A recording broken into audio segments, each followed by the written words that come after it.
What do you do when the administration just doesn't follow the law? Well, I think the protests are warranted, right? Yeah. When I think also lifting up, the stories of what's happening, like, who's actually getting picked up and removed, like you mentioned, kids getting dropped up by their parents and then their parents get picked up, ICE is there waiting to pick them up.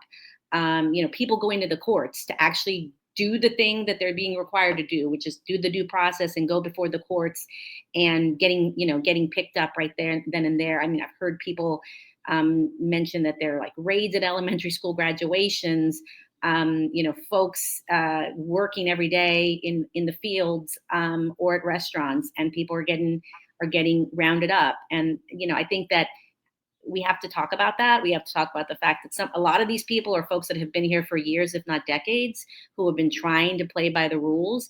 We have not given them a way to get right with the law, and we need to do that. But in the meantime, they're trying to abide by the law, and those are the kinds of stories that I think people are responsive to, and you see, poll after poll, like people want a balanced approach. They want enforcement. They know enforcement is important. They know you have to, try to get bad guys out of communities, right? But they also know that a lot of immigrants are here to do the work that maybe they don't want to do 9 times out of 10, and that we should be finding a way to help those folks get on a path to regularize their status. So, I think talking about the stories of things happening in communities to real people, and also talking about a balanced approach. This is not a balanced approach. This is overreach, and we need to call it out, and we need to be trying to ask for and call for balanced solutions.